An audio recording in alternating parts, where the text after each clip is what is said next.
lecciones valiosas de una iglesia modelo. ¿Cómo se llama el tema?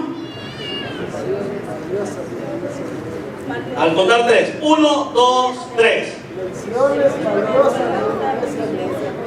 ¿Cuántos creen que podemos aprender de una iglesia modelo? Vamos a pedir a los niños que pasen con su maestra asignada esta tarde. Niños de 3 a 8 años. Tenemos a la hermana Graciela, quien va a estar con estos niños. Y hermanos, queremos estudiar este tema. Primero queremos buscar 1 Tesalonicenses capítulo 1. Y quiero que busquemos, hermanos, el versículo 7 para tener, hermanos, el contexto del tema de esta tarde. ¿Cuál es el tema nuevamente? Lecciones valiosas de una iglesia como modelo. El versículo 7 dice de 1 Tesalonicenses: de tal manera que habéis sido ¿el qué? Ejemplo a todos los de Macedonia y de Acaya que han creído. ¿Cómo dice que esta iglesia ha sido? Ejemplo. ¿A quiénes? A todos. Y no solo los de Acaya, no solo los de la región de Macedonia, sino también en esta tarde, ejemplo para la iglesia bíblica, fe y gracia. Una oración muy corta en esta tarde. Padre, te damos gracias por tu palabra. Bueno es escuchar las verdades del Evangelio, las verdades de tu obra en la cruz, dada, Señor, esa vida de un inocente por pecadores como nosotros. Y ver cómo puede el Evangelio no solo salvarnos, sino también puede transformarnos. Oramos para que nos dirijas esta tarde y podamos ser todos edificados en tu palabra bendita. En el nombre de Jesús. Amén y amén. Quiero decirles, hermanos, por qué, hermanos, esta iglesia es llamada una iglesia modelo. Lo primero que usted debe saber es que esta iglesia, hermanos, es llamada modelo porque el versículo 7 del capítulo 1 usa una expresión. Dice que eran ¿qué? Ejemplo, ¿verdad? Y un modelo es como un ejemplo, hermanos, para las personas. Por ejemplo, mis amados hermanos, si usted va a comprar un vestido, ¿qué es lo que ponen en las tiendas para mostrar ese vestido? ¿Un qué? Un modelo, ¿va? Ahí ponen un modelo y ahí le muestran el ejemplo del vestido. Entonces Dios dejó, hermanos, en 1 Tesalonicenses capítulo 1, nos dice a nosotros que esta iglesia de Tesalónica iba a ser, o va a ser, o está siendo, hermano, un ejemplo para todos los creyentes de todos los tiempos. ¿Cuántos dicen amén a eso? Así que la iglesia de Tesalónica era una iglesia localizada en la costa noreste del mar Ageo. A ver si tengo por aquí, hermano, ahí está. Es una iglesia localizada en la costa del mar Ageo, con el monte Olimpo a la vista. En la actualidad, esta región, hermanos, es una región estratégica. Pero esta iglesia estaba aproximadamente, hermanos, funcionando en el año 168 antes de Cristo. ¿En qué año? 168 antes de Cristo. Ya estaba. Recuerden que Pablo sí fue a fundar iglesias, mis amados hermanos, pero esta iglesia tenía una formación, hermanos, pero estaba en el año 168.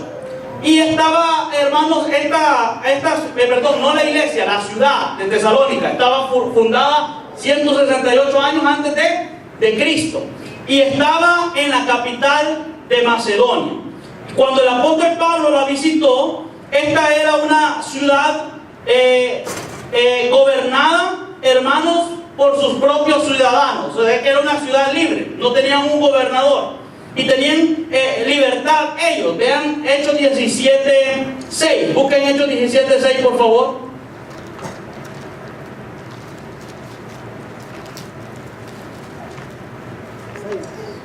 ¿Lo tienen? Lo podemos poner si tienen ahí en la pantalla. Hechos 17:6. Dice que, pero no hallándolo trajeron a Jason y algunos hermanos ante las autoridades de la ciudad gritando: estos que trastornan el mundo entero también han venido ¿a dónde? Acá, ¿verdad? Y esta ciudad, hermanos, déjenme decirle que al principio no recibió bien al apóstol Pablo. De hecho, ¿qué decían cuando Pablo llegó a esta ciudad? Que los andaba, ¿qué? Trastornando. ¿No ha escuchado usted algún comentario a veces de que cuando uno quiere hablar del evangelio, ahí vienen a trastornarte, a volverte loco? Bueno, así de esa manera, hermanos, como era una sociedad libre, no estaban gobernados por nadie, eran independientes, no querían, hermanos, aceptar ninguna ideología, ninguna creencia. Ellos querían ser libres en pensamiento. De hecho, hermanos, los de Tesalónica, hermanos, escuchaban al apóstol Pablo disertar por largas horas, pero muchos creían y muchos no creían la palabra del Señor. Así que esta era una ciudad libre, fundada en el año 168 a.C. y tenía una población de unos 200,000 habitantes. ¿Cuántos? 200,000 habitantes. Y la iglesia de Tesalónica era la segunda iglesia que visitaban en el equipo de Pablo, establecido en su primer viaje que lo llevó hasta Europa. Fue a Filipo, ¿verdad? Y la historia relata en Hechos 17, 1-9, cómo Pablo fundó esta iglesia de Tesalónica. Ahora, decíamos que esta iglesia de Tesalónica es llamada un modelo, porque el versículo 7 dice que han sido ejemplo. ¿Es bueno ser ejemplo, hermanos? ¿Cuántos creen que el ejemplo es importante en la vida del creyente? Ahora, ¿en qué eran ejemplos estos hermanos? Vea Tesalonicenses capítulo 1, versículo 7. Dice que han sido ejemplos, ¿pero en qué? Bueno, miren lo que eran ejemplos. Versículo 3. ¿Qué dice el capítulo 1, versículo 3? Acordándonos sin cesar delante del Dios y Padre nuestro, de la obra de vuestra fe, del trabajo de vuestro amor y de vuestra constancia en la esperanza en nuestro Señor Jesucristo.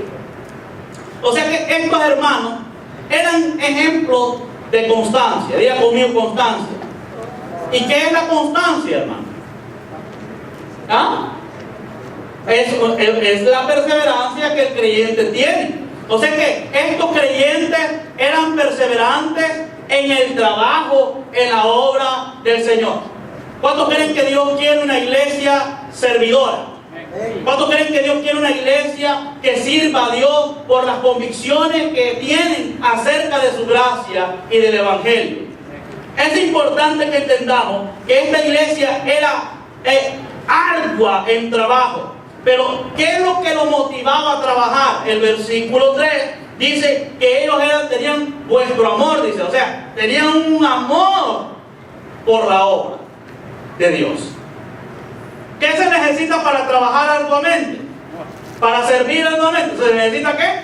Amor para la obra del Señor. Y estos hermanos eran ejemplo de eso. No es cierto, hermanos, que cuando un hermano es un ejemplo en el arduo trabajo, en el servicio a Dios, no le sirve a usted, hermanos, como ejemplo para su vida también. Estos hermanos eran un ejemplo a muchas iglesias. Ahora, cuando se trata de ser ejemplo en el servicio, en el trabajo, en la fe, muchos podrían pensar que esta iglesia era ejemplo en el trabajo porque tenían las condiciones para poder servir al Señor. Cuando se trata del servicio, las personas siempre esperan tener las condiciones para servir a Dios. Mucha gente dice, pero pastor, ¿cómo vas a servir a Dios? Y mire, no tenemos esto, no tenemos lo otro, no tenemos aquí, no somos allá. ¿Cómo, en medio de qué condición estaba esta iglesia sirviendo a Dios? Miren lo que dice, hermano, 1 Tesalonicenses, capítulo 1.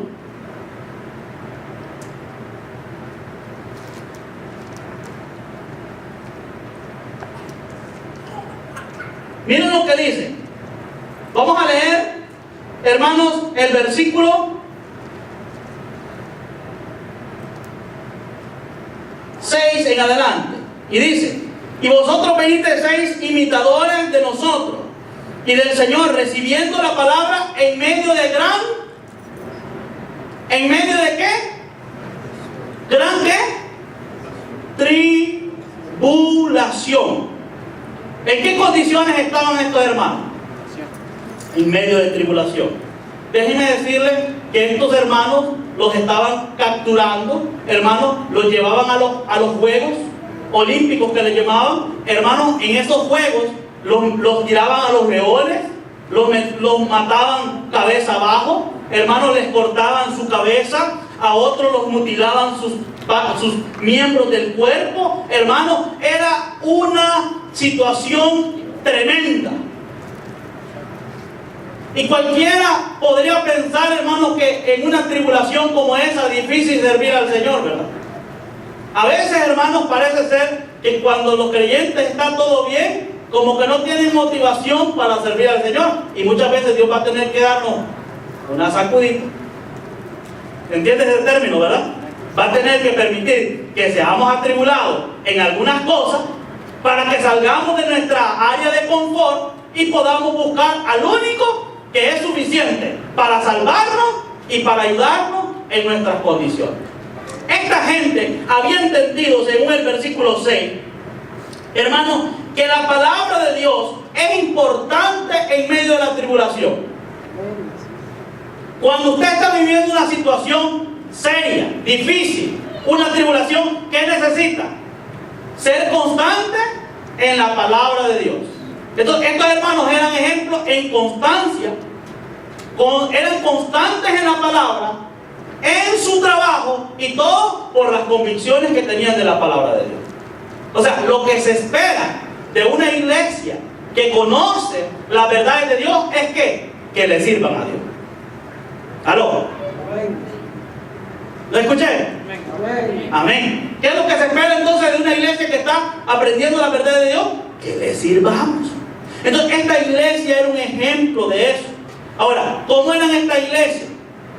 Yo sé, mis amados hermanos, que... A ver si me ayuda con el control. Yo sé, mis amados hermanos, que esta iglesia no era una iglesia sin problemas. Esta iglesia tenía muchas tribulaciones, como lo vimos en el versículo 6. Y muchas veces nosotros, hermanos, no servimos en la obra del Señor por diferentes razones. ¿Quién me puede enumerar una de las razones que muchos creyentes ponen por las cuales no quieren servir en una obra? Dígame una de las tantas que conocen. ¿Ah? Por el dinero. Bien. ¿Cuál otra? Trabajo. Bien. ¿Cuál otra? ¿Ah? Bien, han tocado un punto bien importante, la responsabilidad. Pero ¿saben por qué muchas veces los creyentes no quieren trabajar en la obra del Señor? Porque hay cosas que no les gustan dentro de la obra. Esta iglesia no era una iglesia modelo porque no tenían problemas. ¿Cómo no? Tenían, como dicen en Bolivia, harto problema. Estaban en tribulaciones. Estaban, hermanos, subsistiendo a pura gracia de Dios. Pero ¿cuántos creen que puede faltarte todo, pero Cristo no te falta, hermano? Lo tienes todo. Y esta iglesia estaba, no es que ellos eran ejemplos porque no tenían problemas. Hermano, usted mira muchas iglesias, vea cómo han tenido éxito, y usted dice, ay, cómo quisiera yo que nuestra iglesia llegue a ese éxito, diría usted. Y usted podría pensar que esa iglesia no tuvo problemas en todo ese transcurso. Pero muchas veces, hermanos, cuando se trata del servicio de los creyentes, ellos, hermanos, no quieren servir al Señor porque hay cosas que a veces no les gusta a la iglesia. Y cuando a un creyente no le gusta algo de la iglesia, ¿a dónde manifiesta su enojo? En su servicio. Aló. Pero estos hermanos eran ejemplos en el trabajo. Sí. Entonces, este cuadro creo que les va a ayudar mucho. Aquí está una hermanita que no tiene nombre, pero representa a todos aquellos hermanos y hermanas que esperan encontrar una iglesia perfecta para congregarse, para buscar de Dios, para servirse, y está sentada esperando que Dios le muestre esa iglesia. Está sentada esperando que le llegue esa iglesia soñada. Mi pastor me dijo un día así, me dijo, Salvador me dijo, el día que tú encuentres una iglesia perfecta, no te hagas miembro de ella. Yo, ¿por qué, pastor? Porque el día que te hagas miembro de ella, dejaría de ser perfecta contigo ahí mismo. Mis amados hermanos, no hay iglesia perfecta. La iglesia de Tesalónica no era perfecta. Era una iglesia que tenía, mis amados hermanos, problemas igual y hasta peores de los que tenemos nosotros.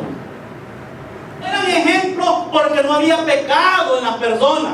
No, pero sí eran ejemplos porque a pesar de todo, cualquier condición que vivían, habían aprendido a confiar en la palabra de Dios y a confiar en la provisión de Dios.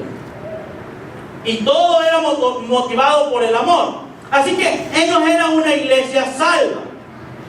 Esto es lo que vimos en Hechos 17:1 cuando estábamos leyendo los versículos, ahí en Hechos 17. Entonces, ¿cuál era, hermano, su posición espiritual? Miren lo que Pablo dice, hermano, en el versículo 2 de Primera de Tesalonicenses, versículo 3. ¿Cuál era la posición espiritual de estos hermanos?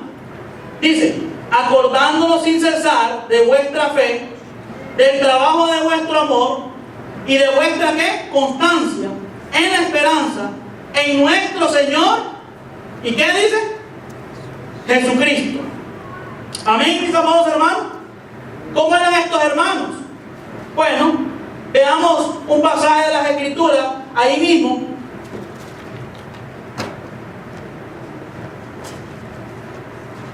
En 1 Tesalonicenses 1:3, vea la parte A del versículo 3. ¿Qué reconoce Pablo de estos hermanos? Que tenían a Dios o como Padre también. Padre. Como Padre. ¿Y por qué Pablo les dice que Dios era su Padre? ¿Qué está diciendo Pablo en otras palabras? ¿Que ellos eran qué? Creyentes. Ellos eran creyentes, o sea, no hay duda de que ellos eran salvos. ¿Y cómo llegaron a tener esa fe? A través del evangelio que el apóstol Pablo llegó a ¿qué? A predicar. Vámonos a la presentación, por favor. Entonces, en 1 Tesalonicenses 1:1, Pablo dice, Silvano y Timoteo, la iglesia de Tesalonicenses, el Dios Padre y el Señor, ¿qué dice? Jesucristo. Ahora, ¿qué significa esta expresión? En los que están estudiando en el instituto bíblico, yo les he enseñado qué significa esto en la Biblia. ¿Qué significa? Posición. O sea, posicionalmente, ¿en quién estaban estos hermanos? En Cristo. ¿Quién era su padre? Jesucristo. Ahora, hay gente, hermano, déjenme decirles que hay gente que reconoce, hermano, que Dios es Dios. Valga la redundancia. Reconocen que Dios es el creador, pero ¿cuántas personas reconocen que Dios es su Padre? No todas. ¿Y quiénes son los que pueden reconocer que Dios es su Padre? Los que han puesto su fe en Cristo. Bien, sigamos viendo algunos datos de esto. Entonces, la palabra en está hablando de posición. ¿Por qué? Porque antes usted, hermano, estaba posicionalmente en Adán. Amén. Pero por la obra de Cristo, hermanos, cuando usted creyó en Cristo, usted ahora, a través de Cristo, usted ahora está en una nueva posición. ¿A dónde? En Cristo. Primera de Corintios 15:22, ahí está el pasaje en la pantalla. Dice que así como en Adán todos ¿qué? mueren. Posicionalmente nosotros estábamos muertos, pero cuando pusimos nuestra fe en Cristo, Él nos puso en una nueva ¿qué?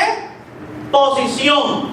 Y eso es por la fe solamente en Cristo. Por eso 1 Corintios 15:22, la parte B de este versículo dice: así también en Cristo todos serán ¿qué? Vivificados. Posicionalmente en Adán, ¿cómo estábamos? Muertos. Y posicionalmente en Cristo, ¿cómo estamos? Vivos. Entonces, esa vida que tenemos en Cristo, hermanos, podemos nosotros usarla para la obra del Señor. ¿Cómo llegaron ellos a la fe en Cristo? Hechos 17, 1 al 4. Versículo 3 dice: declarando y exponiendo por medio de las Escrituras que era necesario que el Cristo padeciese y resucitase de los muertos, y que Jesús, a quien yo anuncio, decía él, es el Cristo. ¿Qué les anunció Pablo a los hermanos de Tesalónica? ¿Y qué mensaje habla de Cristo y de su obra? El Evangelio. Hermanos, ¿y qué pasó? Muchos creyeron, ¿verdad? Y se juntaron con Pablo y con Silas. Y está hablando de esa región de Tesalónica. Primero Tesalonicenses 1:5 dice: pues nuestro Evangelio no llegó a vosotros, como dice, en palabras solamente, sino también en ¿qué? Hermano, en poder, en el Espíritu Santo y en plena certidumbre, como bien sabéis, cuáles fuimos entre vosotros por amor de vosotros. ¿Cómo llegó el Evangelio a estas personas? ¿Con qué características llegó? No llegó solo en palabras, dice que llegó en poder. Quiero decirles, hermanos, que ¿cuántos están interesados aquí en predicar el Evangelio a más personas? ¿Aló? ¿Verdad que la iglesia de Tesalónica era ejemplo en trabajo en la obra del Señor? Y parte de nuestro trabajo es el evangelismo, ¿sí o no, hermano? Ahora, ¿cómo debemos ejercer ese trabajo? En el poder del Espíritu Santo. A ver si me están comprendiendo los hermanos. Dígale que está la paz. ¿Estás comprendiendo? ¿Cómo debemos nosotros enseñar el Evangelio? En el poder del Espíritu Santo. ¿Puede una persona enseñar el Evangelio carnalmente? No. Fíjense, puede enseñarlo, puede declararlo, pero ¿sabe qué? Solo van a ser palabras. Porque ¿qué necesitamos, hermano?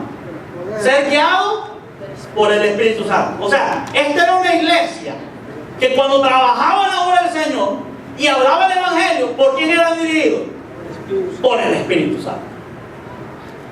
Entonces necesitamos nosotros aprender esta iglesia.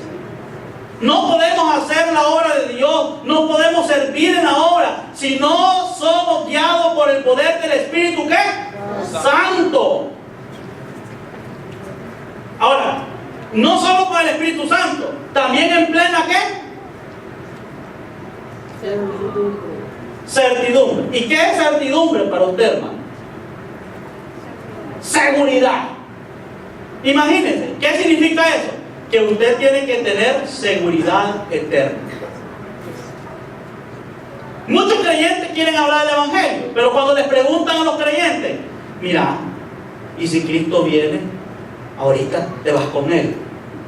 Y dicen los creyentes, fíjate que ahorita, no sé, fíjate que quizás no. Ahorita mismo, si me agarra así el Señor, me va a agarrar con unos pescados, dice. Pescados, pues, pero él dice pescado. Con unos pescados que no creo que me vaya. Hay un problema entonces ahí. Si una persona dice conocer el Evangelio, pero no tiene seguridad de su salvación, no es salvo. Y por lo tanto, tampoco puede transmitir un evangelio claro a otros para que sean salvos. Porque el evangelio lo transmiten aquellos que son hijos de Dios, del Padre, que son guiados por el Espíritu y que están seguros de su salvación. Entonces, esta iglesia eran creyentes, tenían el Espíritu Santo, eran guiados por el Espíritu y estaban seguros de su. Pero me sorprende algo, que las iglesias que más evangelizan ahora son los que no están seguros. Y los creyentes que están seguros, ¿cuántos están seguros aquí de la salvación? ¿No deberíamos ser nosotros los que deberíamos de evangelizar más? Voy a volver a preguntar, ¿no deberíamos ser nosotros los que deberíamos de evangelizar más? Pues hermanos, aprendamos del ejemplo de Tesalónica. Repito, ¿cómo eran? Creyentes, tenían el Espíritu, eran controlados por él. ¿Y qué hacían? Y tenían seguridad de la salvación. Entonces, muchas veces yo entiendo por qué muchos creyentes no quieren evangelizar. Pueden ser dos cosas bien importantes. Puede ser que no sean salvos. Puede ser que no estén seguros. Y posiblemente hay más razones. Y la última razón que se me viene a la mente es que puede ser que no está siendo controlado por el Espíritu, sino que está viviendo una vida ¿qué? Carnal. Porque si usted es controlado por el Espíritu, ¿a qué lo va a llevar el Espíritu? ¿A toda qué? Verdad. Entonces cuando nos preguntemos ¿por qué una iglesia no evangeliza? No es porque es espiritual. ¿Es por qué?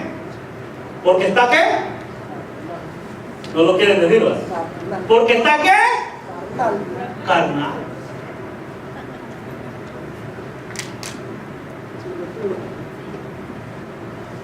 Ahora, mire el que está a la par y pregúntele a usted mismo, no al que está a la par.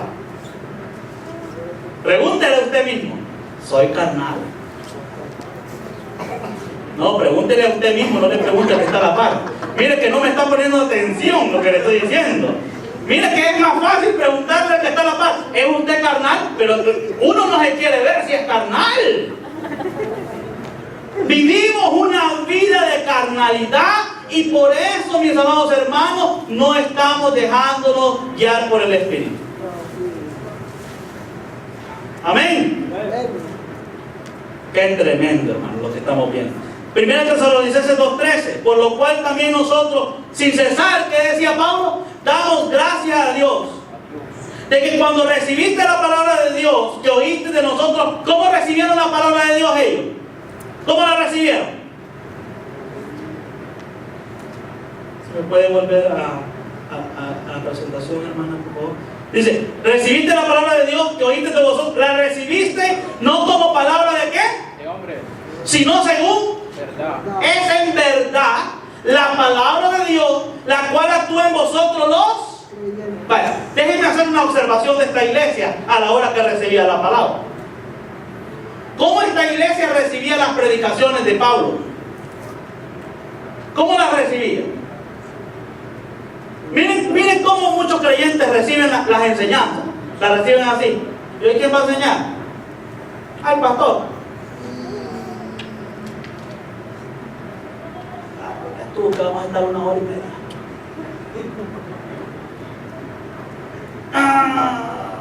Dice, miren, ¿y hoy qué va a enseñar el pastor? De tal tema.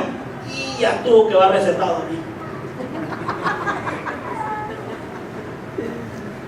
Miren cómo era esta iglesia de ejemplo. Esta iglesia de ejemplo no recibía la palabra de esa forma.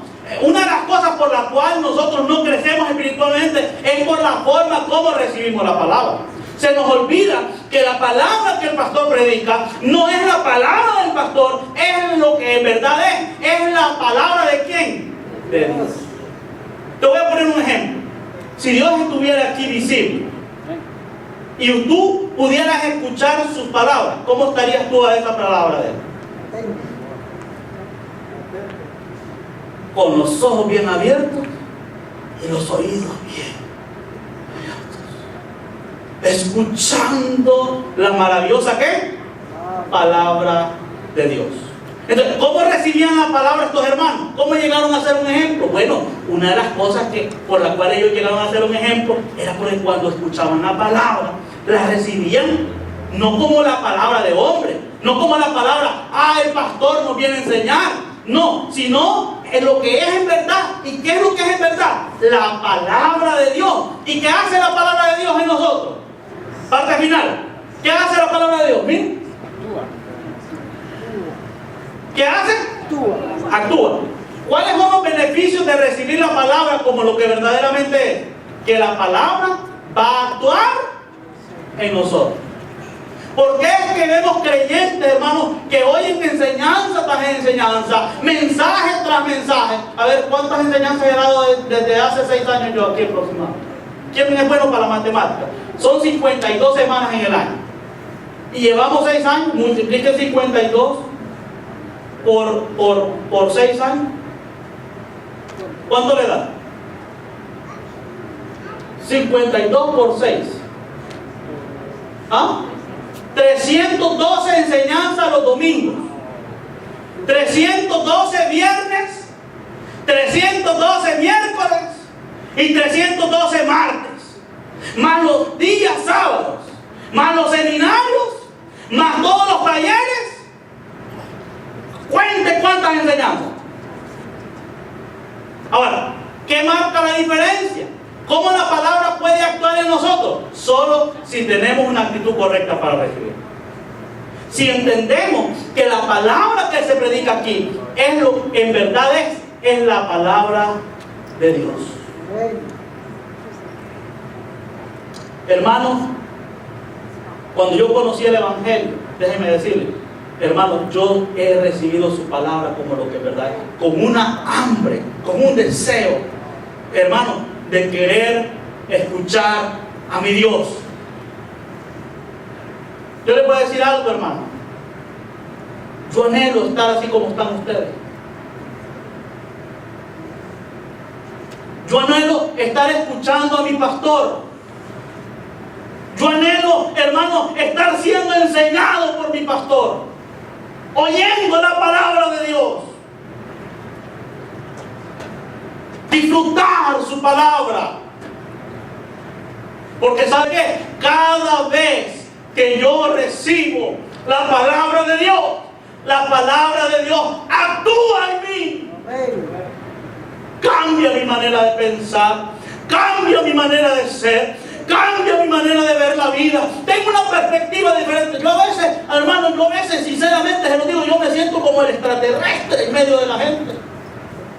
Porque yo veo la manera como la gente piensa, cómo la gente toma la vida, cómo la gente tiene una perspectiva, hermanos, errónea de la vida cristiana. Y cuando yo recibo la palabra del Señor, yo me recreo en la palabra de Dios. David decía que en su ley está la delicia. Pero qué triste, hermano, es cuando creyentes reciben la palabra y la reciben así.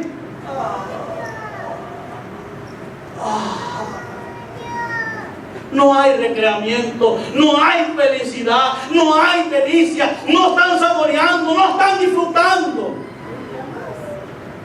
Estos creyentes de Tesalónica sabían comer bien, hermano.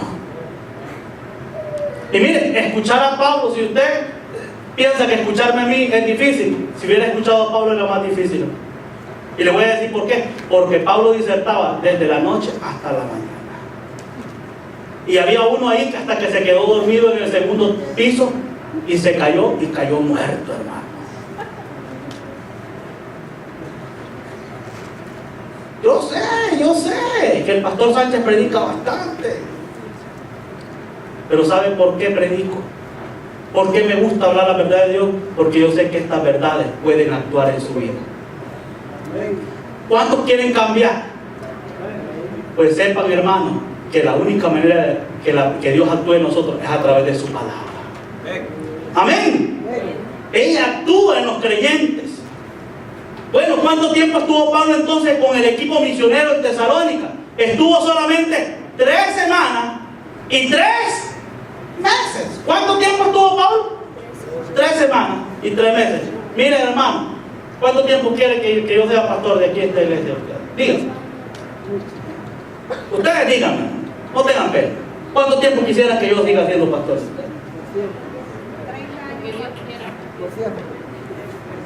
Vale, yo les voy a decir algo, hermano.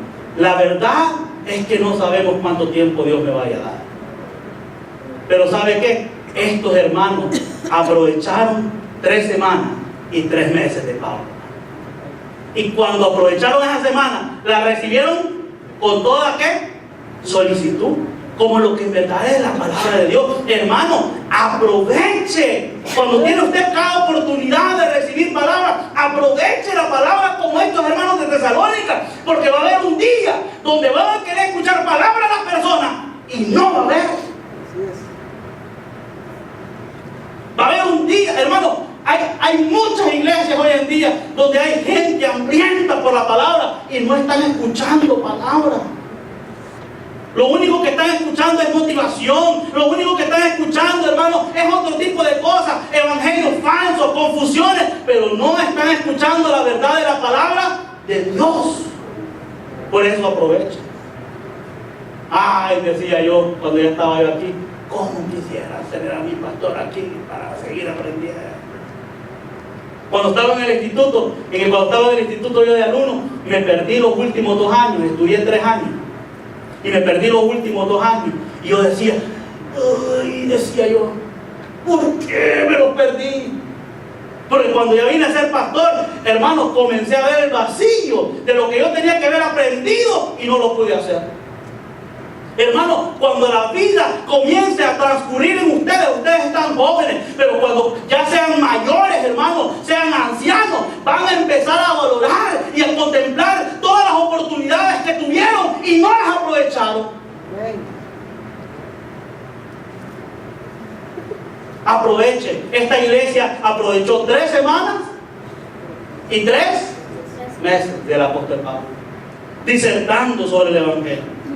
Así que, mis amados hermanos, es importante que usted entienda esto. ¿Qué podemos aprender de todo esto? Acerca de una iglesia verdadera. Si la gente en tu iglesia no es verdadera salva, tú no tienes realmente una iglesia. ¿Y cómo sabemos cuando una persona es salva? ¿Quién sabe? ¿Cómo sabe usted cuando una persona es salva? Las preguntas que le estoy haciendo. ¿Cómo sabe cuando una persona es salva usted? ¿No lo duda? ¿Cómo sabe usted cuando una persona es salva? ¿Ah? Cuando la persona está segura de que confesa la mente. Entonces, ustedes van por Virginia y ven ahí Iglesia Faro, Iglesia Columna, Iglesia Vértebra, Iglesia Brazo de Dios, Iglesia Mano no sé, Iglesia La Nube que baja, Iglesia El Manto Acuífero, el manto tiene el otro. Usted puede ver muchas iglesias, pero solo hay una verdadera iglesia cuando en esa iglesia los creyentes, que es la iglesia, realmente han entendido el evangelio. Nombres de iglesias pueden haber muchos, pero no significa que sea una verdadera iglesia. Una verdadera iglesia es aquella cuando la gente realmente salva. ¿Y cómo la gente salva? Cuando conocen claramente el evangelio. Así que, siéntase dichoso, porque usted está en una iglesia verdaderamente ¿qué? Salva.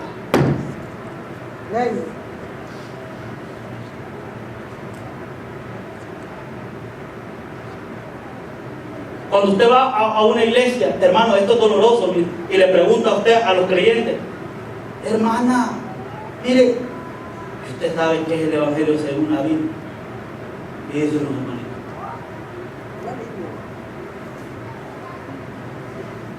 Mire, permítame. Buena pregunta, fíjese. Fíjese que yo había hablado del evangelio, pero la verdad, no sé a dónde está en la Biblia el evangelio. Hermano, ¿no cree usted que eso es peligroso?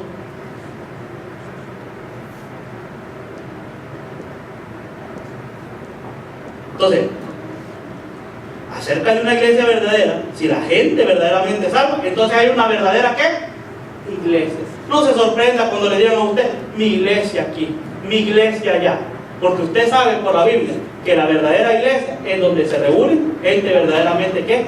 Salva. Siguiente cosa, acerca del poder del Evangelio. Independientemente de la cultura, el Evangelio es inherentemente poderoso, trayendo pecadores perdidos a la salvación. A la salvación. ¿Qué hace el Evangelio? Trae a las personas ¿a dónde? A la salvación. Bien. ¿Y qué podemos aprender de todo esto? Bueno, acerca de ser testigos de Cristo por medio de nuestros labios y vida, Dios quiere que prediquemos. ¿Qué quiere Dios que prediquemos? El Evangelio. ¿Y cómo quiere Dios que lo prediquemos? Clara y con y que vivamos una vida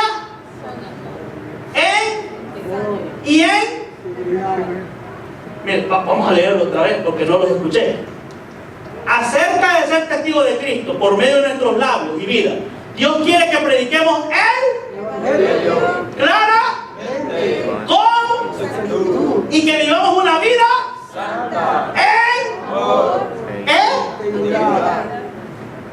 ¿qué palabras claras de ahí? Evangelio. ¿Cómo debe ser el Evangelio? Claro. Hermano, ¿conoces tú el Evangelio? ¿Lo predicas claro?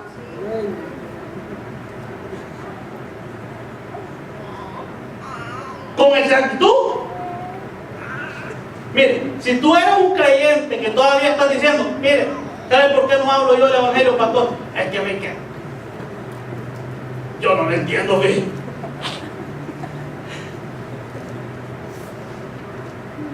Es que mire, pastor, es que mire, yo no veo a usted como usted enseña el Evangelio, pero fíjate que yo no entiendo todavía, yo me siento así como confundido. Hermano, Dios no quiere eso. Dios quiere que seamos una iglesia, ¿qué? Ejemplo. Lo que mejor deberíamos conocer nosotros, ¿saben qué es? El Evangelio. ¿Cuántos años ha estado el pastor enseñando entonces el Evangelio? Mire, hermano, ¿y para qué ha estado enseñando tantos años el Evangelio el pastor? Para que usted lo conozca, para que lo conozca con claridad y para que lo enseñe con exactitud. Pero no solo para eso es el Evangelio, no solo es para ser salvo, sino para que vivimos una vida, pues para decir, una vida, no, pero que se escuche bien, hermano. Una vida y una vida santa en amor. O sea que mire, el Evangelio trae santificación, pero el Evangelio hace que el creyente sea la persona más amorosa. O el hermano Ever dijo amén a eso. ¿Por qué? Porque para servir a Dios, ¿qué necesitamos? Amor. Y estos hermanos de Tesalónica, ¿cómo servían? Por amor. Esos son los resultados del Evangelio. Entonces, aquí viene la pregunta del millón. Si una persona dice conocer el Evangelio, pero no tiene un servicio de amor a la obra, ¿cuál es el problema entonces?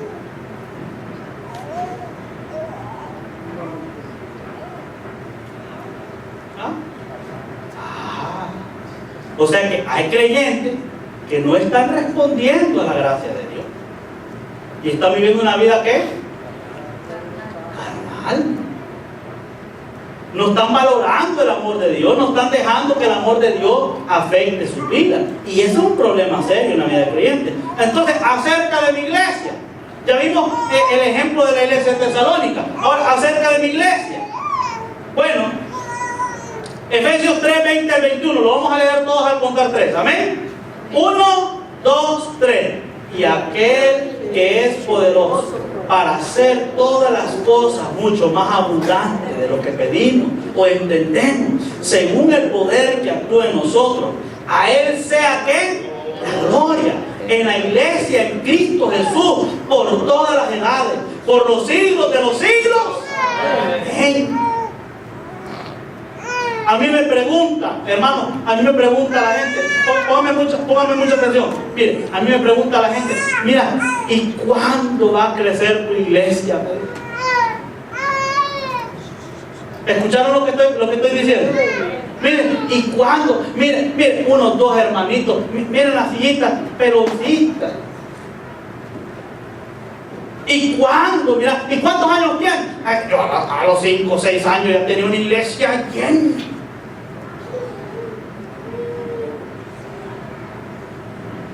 Pero les voy a decir cuál es mi convicción como pastor. ¿Cuántos quieren saber cuál es mi convicción como pastor? Es este versículo. ¿Saben cuál es mi convicción como pastor y mi esperanza? Es esta. Aquel. ¿Y quién es aquel? Dios. Es poderoso. ¿Para qué, hermano? Para hacer todas las cosas como mucho más abundante de lo que pedimos o entendemos. Muchas veces la gente piensa que el crecimiento en una iglesia depende del pastor, de las estrategias, de que hagamos esto, y por qué no hacemos esto, y por qué no hacemos lo otro, y por qué no hacemos aquí. No, mi convicción es que el crecimiento lo da Dios. Pablo dijo: yo sembré, Apolo regó, pero el crecimiento lo da Dios. ¿Y sabe por qué? Porque Él es poderoso para hacer que abunden las cosas en una obra, para hacer que los creyentes puedan ser transformados. Él es poderoso para transformar, cambiar la vida de las personas. Por eso predico el Evangelio. No predique solo el Evangelio, pastor. Mire, la gente no cambia. Pues yo le digo: sí, va a cambiar. ¿Por qué? Porque yo sé que Dios es poderoso para hacer que las cosas cambien, para que las personas cambien, y aún es poderoso para que abunden más abundantemente de lo que entendemos o pedimos. Tal vez usted está como yo, pidiendo más almas, y quizás usted se limite a la hora de pedirlas. ¿Cuántas almas piden ustedes en la oración?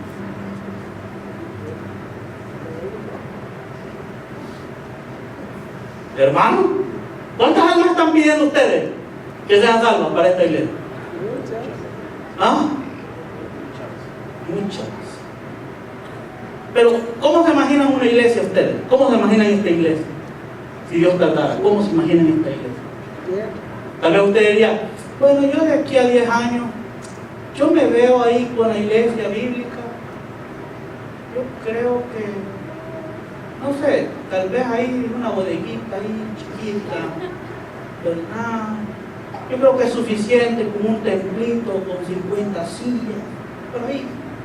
Ahorita estamos con unos 18, posiblemente en unos 10 años podemos llegar a unos 60 hermanos, a unos 100. Tal vez, con la ayuda, tal vez, solo si Dios cambia al pastor, llegamos a tener algunos programas más abundantes. Hermano, si usted ha pensado que el crecimiento depende de mí o de usted, se equivocó. Porque el crecimiento lo da ¿quién? Dios. Y por eso la gente dice: ¿y cómo ve el hermano usted? ¿Usted cree que el hermano puede llegar a ser un siervo de Dios? Y dice usted: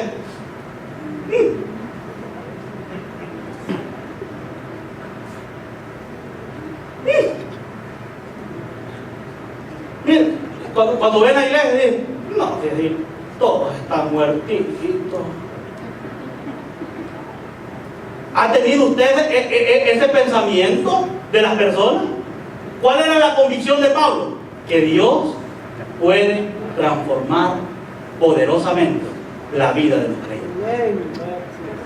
Cuando otros, oigan, y escuchen esto de parte de Dios y de su pastor: si usted mismo o otro ha pensado que usted no puede llegar a ser usado tremendamente en el Señor, sepa que este pastor cree en Dios y cree en su palabra. Y yo creo que Dios lo puede llegar a utilizar a usted poderosamente, abundantemente, para servir en su obra. Y sé que lo va a hacer. ¿Y sabe por qué sé que lo va a hacer? Porque Dios dijo que el que empieza la obra será fiel en terminarla. Yo creo que a veces los pastores tenemos más fe en ustedes que ustedes en ustedes mismos.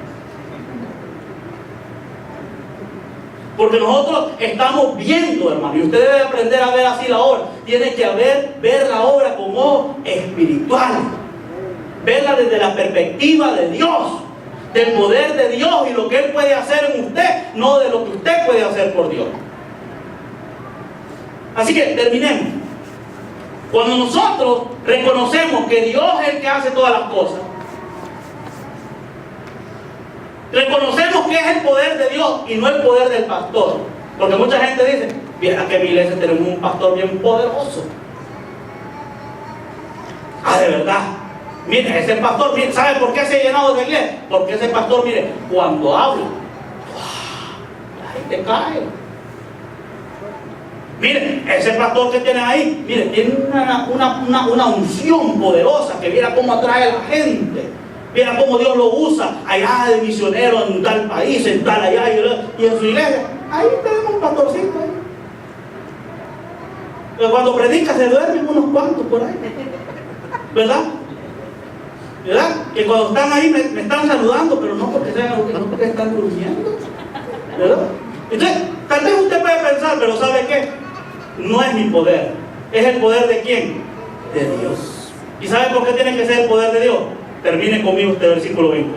Al contar 3. 1, 2, 3. A Él sea gloria en la iglesia, en Cristo Jesús, por todas las edades, por los siglos de los siglos. Amén. En la iglesia no se trata de mi gloria. En la iglesia no se trata su gloria. En la iglesia se trata de darle la gloria a ¿quién? A Dios. Que usted entienda que quien actúa, quien transforma, quien salva, ¿es quién? Nuestro Dios. ¿Cuántos aprendieron en esta iglesia moderna? Bueno, les tengo una noticia, pónganse de pie.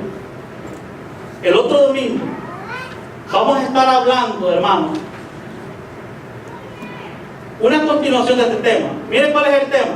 Oiga cuál es el tema. Si quiere apuntarlo, apúntelo. Ahí usted vea. O grave. Dice el tema así. ¿Cómo matar una iglesia? ¿Escuchó, hermano, cuál es el tema? ¿Cómo matar una iglesia? Vamos a aprender ese tema. Amén. Entonces les invito el próximo domingo a recibir la palabra de Dios. ¿Cuántos aprendieron esta tarde? Amén. ¿Aprendieron del ejemplo de Tesalónica? Sí, ¿verdad? ¿Eran salvos? ¿Tenían qué? El Espíritu. ¿Eran guiados por Él? Espíritu. ¿Qué más? ¿Eran qué? Santos. ¿Eran qué? Amorosos. ¿Eran qué? Servidores. Y todos lo hacían motivados por Él. Así que cuando salga de esta tarde del servicio, hermanos, muéstrenle amor a los hermanos. Muéstrenle amor a las personas. Cuando usted es una persona que evangeliza, usted está demostrando amor, hermano. Porque usted ama a la gente y por eso no quiere que se pierda.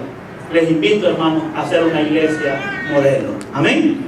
Vamos entonces a orar y darle gracias a Dios. Dios mío, te damos gracias por tu palabra. Bueno es, Señor, lo que hemos hecho.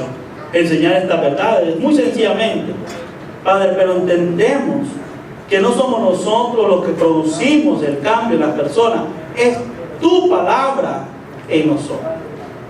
Es tu poder, Señor, en nuestra vida. Es tu plan, es tu propósito, es tu maravillosa obra.